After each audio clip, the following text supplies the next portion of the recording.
Hi, and welcome back to another episode of the History of Fan Anime. I'm your host, William Chow, and today's episode, we're going to be talking about basically video games based off of anime. Now, a lot of video games and that kind of stuff are based off of some different types of anime. They released them and whatnot. But in the early days, it was very important that that they made video games and that kind of stuff and other accessories and that kind of stuff to support the anime, because obviously when you go out to buy like an anime or whatever, for example, like you go out and you purchase a copy of, let's say, for example, Sailor Moon. Okay. The company makes money from the sale of that particular DVD. Not only the all the things having to go to, in the process of manufacturing that DVD, the materials and that kind of stuff, the printing and that kind of stuff. But they're also, they need to continue making money off of that title. That entire franchise of Sailor Moon. They have to do everything from the music to help you. Hopefully you like the music, and then you go out and buy the CD for that. They would like to release some posters and stationery, so that you'll buy some Sailor Moon school supplies like pencils or paper or stationery. Pencil laminating boards. Of course, they would like you to buy posters, books, and that kind of stuff. And then of course, in the larger, broader market, they want you to buy Sailor Moon knapsacks and whatever else that they have available, right?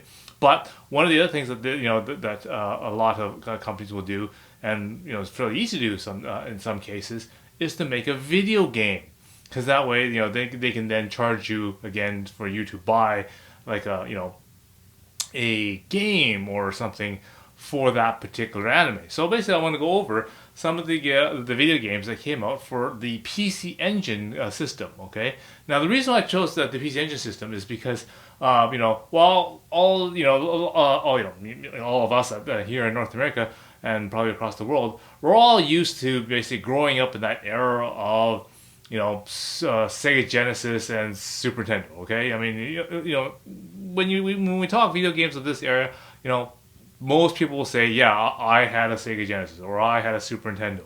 But very few of you will say, well, I had a PC Engine or a TurboGrafx at this time, right? Because all your friends, they're all playing, Mario Kart and all that kind of stuff, and Street Fighter 2 and all that stuff on their Super Nintendo / and of course they're maybe even playing things like Mortal Kombat. That was the big thing for the Super Nintendo and Sega Genesis type units. Okay, here quietly in Japan, they're releasing a lot of anime titles. So it was known as the otaku favorite. Okay, it was the anime's game console. So I'm going to go over a couple of games that was released for the PC Engine console. That were related to anime that you may not even know about and have no clue what it is. Okay, now for you people that are sort of interested, I'm just going to go over the titles. I'm just going to go over the CDs that are in this list. I had just released this week a live stream both on YouTube and Twitch. Okay, so for those people who are again haven't subscribed and turn on your notifications and that kind of stuff, if you're interested, I am now doing some live streams, and on the one particular live stream that I have done this week, I put in these CDs into a gaming console and actually booted them up so that you can actually see what the game's kind of like, and then you can actually see the actual gameplay of some of these titles. It's pretty cool, some of them. Okay, so if you have that, do sign up. Do check my. I've got archives of this episode and other live streams I'm doing. Do check it out below in the playlists for video games. Okay. So let's start going through the list. So first of all, the ones I want to start off with is basically games that probably were they started off as a game and then they decided they wanted to release an anime for it. Okay. So in this list of names, obviously the first one that probably comes right straight to mind is this one here. This is Cosmic Fantasy. All right. So again, a game that was popular in in when it started with Sega and that kind of stuff. Now they finally released a version that's on PC Engine CD-ROM. And the advantage of that the TurboGrafx or the PC Engine had at this time was that while everyone was playing their Super Nintendo and their Sega Genesis with their crappy sort of 8-bit FM digitized MIDI sound thing, it was very hard to do things like music and actual dialogue or talking, right? Because but if you put that kind of stuff into a cartridge, the cartridge would be absolutely huge, and trying to digitize everything as an 8-bit source was like just horrible, right? So when they first they came up with the advent of these CDs are actually CD audio quality, and and of course the voice, they actually got Japanese voice actors and seiyus to come in and do the voice acting for these things. So it really made it like basically like an anime experience. Okay. Another really popular one is the whole entire Dragon Knight series. So again, for those people who sort of started into the whole entire hentai gaming type of stuff, that was a series that started again on the PC Engine. Okay. Another role-playing game, Ease. Okay. So again, this came on the Famicom type systems, right? And so again. Now this is the first opportunity for those people who played this game on the Famicom slash Nintendo Super Nintendo platforms. Now we all of a sudden have a CD quality opening theme song for East, and you get actually proper dialogue for Adol and Fina and all that stuff. They're actually voice acted. Okay, and so that again they made an anime based off of that one as well too. Okay. So that's some of the examples of what's one right here. This is Galaxy Frontline Yuna. Okay, so this is for those people who, what they've done on this one. This is this is basically one of these type of games where you get to play through the anime. Again, sort of thing. So this is sort of like some people call it a digital comic. This is sort of like an adventure game, but again, it goes through the story of the anime, but in game form, so that you can have some sort of different effects. You can change some of the outcomes a little bit, and play through the anime. What's kind of neat about that is again, it uses the same voice actors and that kind of stuff for the most part that was in the anime. So if you really like the anime and you liked how some of the characters behaved and stuff in the anime, then it's also on the game too. So good things for that. Okay. So now I'm going to go on with some example titles of some typical animes that came out, and then they decide, oh, okay, we'll release a game as well. Okay, so here we have Gunbusters. Okay, all right, and this particular version is Volume 1, and this is again another digital comic, so it's again based off of the anime, and this basically allows you to go through and play as Noriko or whatever through the anime. Okay, this one here is a Mobile Suit Patlabor. Okay, the chapter of the Griffin. Okay, this is labeled as a digital comic. Okay, so this is like like playing the anime, different scenes of the anime in sort of a comic or game sort of form. Okay, and that also has a whole bunch of other little cool sort of side mini games and that kind of stuff in there, which is kind of neat. Okay. This is one of my favorite type ones that is really cool. This is as you may see, a lot of people know it as Star Blazers. Okay, now this is Battleship Yamato. Okay, now this is a cool game because this is like a bridge simulator. Okay, so basically, if you can imagine, you are the captain of the Yamato. Okay. And then basically you get to sit on the bridge in the captain's chair, and in front of you, you got your crew, okay? And then basically, this goes through basically the story of the anime, but you are the captain, right? So basically, in the very first mission, again, you can look at this on my live stream, which is now archived under my playlist. Video games, okay, so check it out there, and you can see what I'm sort of explaining to you. But basically, you get to be the captain, and then you basically, just like in the anime, you can tell the different people that are in front of you what to do. Okay, so for example, in the first mission, you got a bunch of a Gamelon missiles coming at you, right?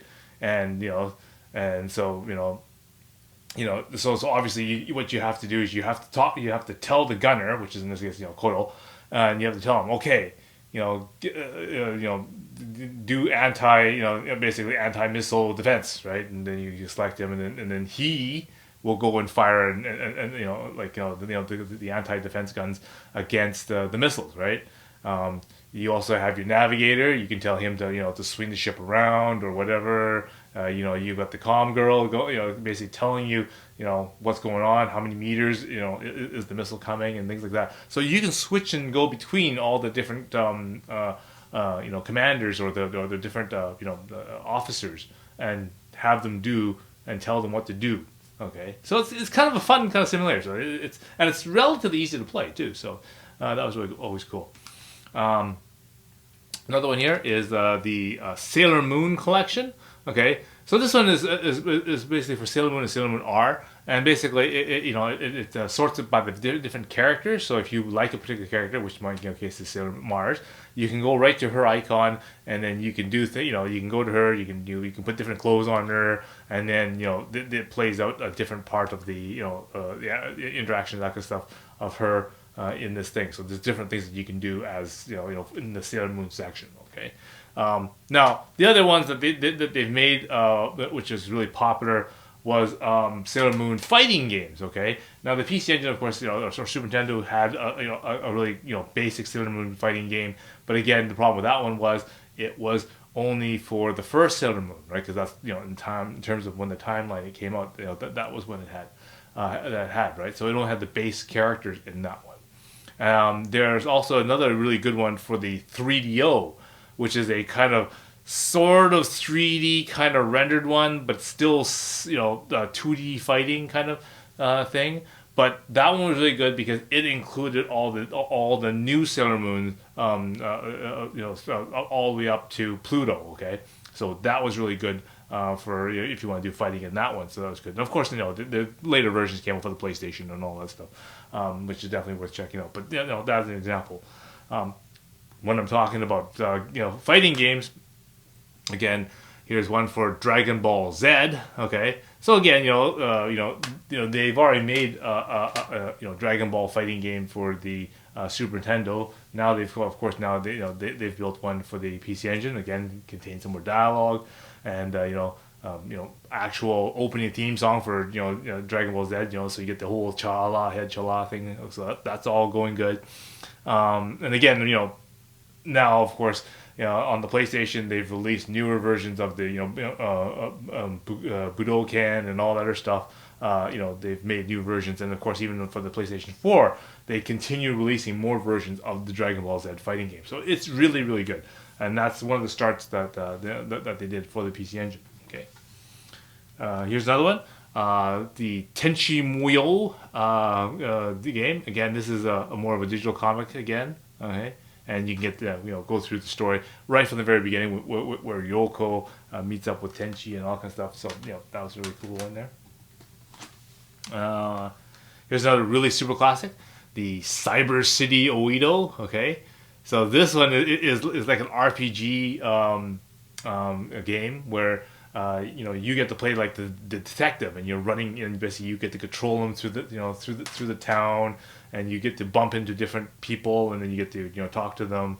There's different commands that you can interrogate them, or different questions, and then different responses to those questions, and that will in turn unlock or give you more things as you go through. So it's like one of those story-based games that you would play on RPG, maybe like things like Ys, for example, or those type of RPG games at that time. Zelda is probably another kind of style of game it was, but of course the story is Cyber City Oito. So if you're interested in that anime, there's a game for you then. Okay, couple more here.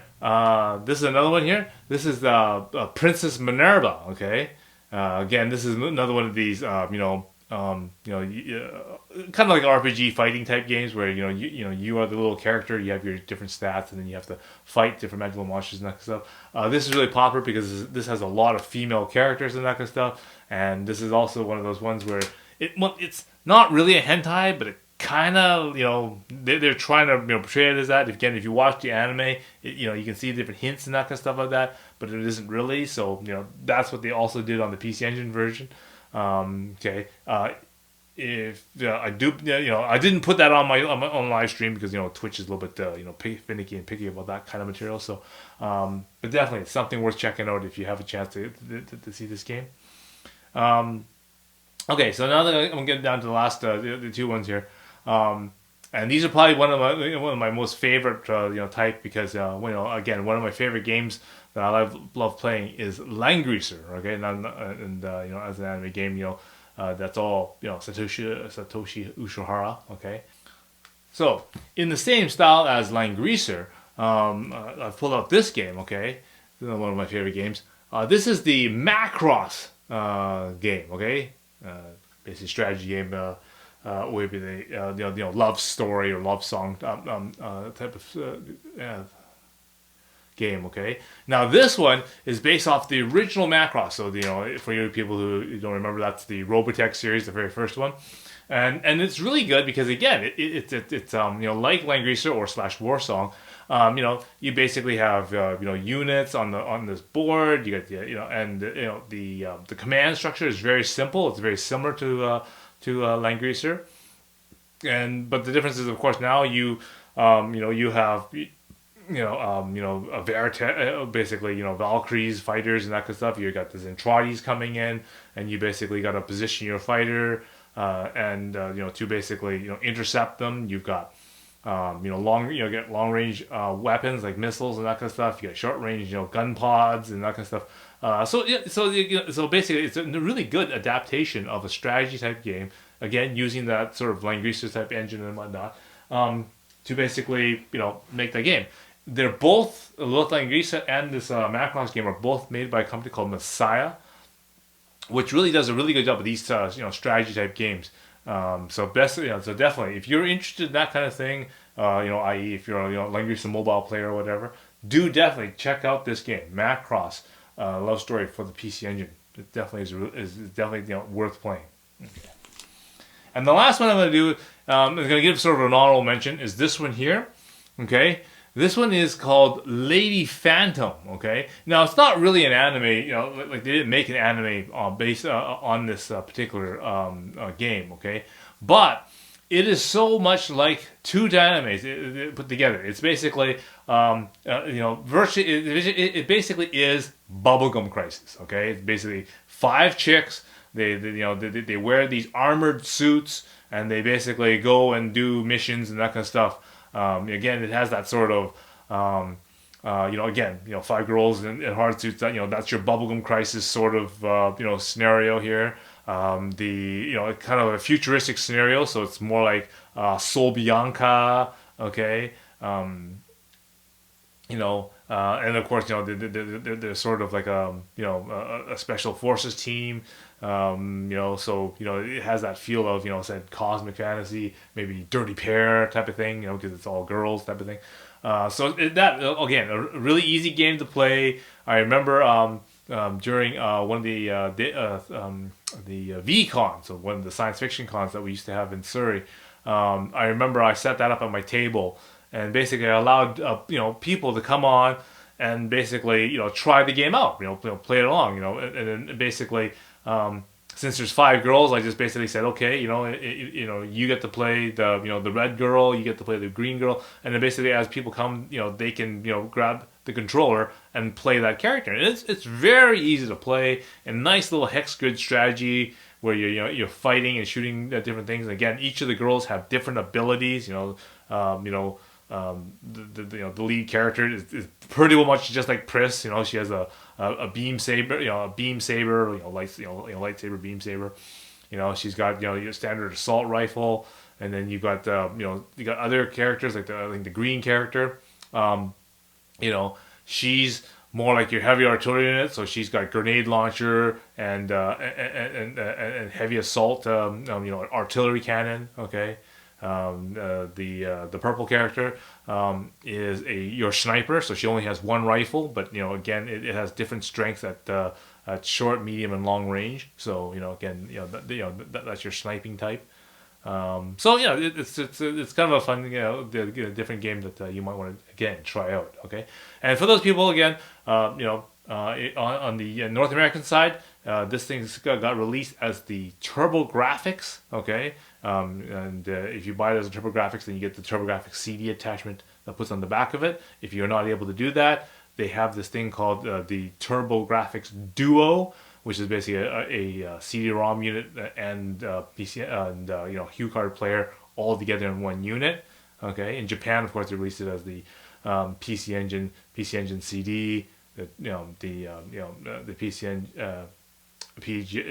sort of the Turbo Duo and the Turbo Duo R, which happens to be the sort of shorter, smaller, more updated version of that. Okay, and again, another thing that's really exciting is that they also are releasing in 2020 by Konami. Okay, so Konami picked up the TurboGrafx franchise from NEC.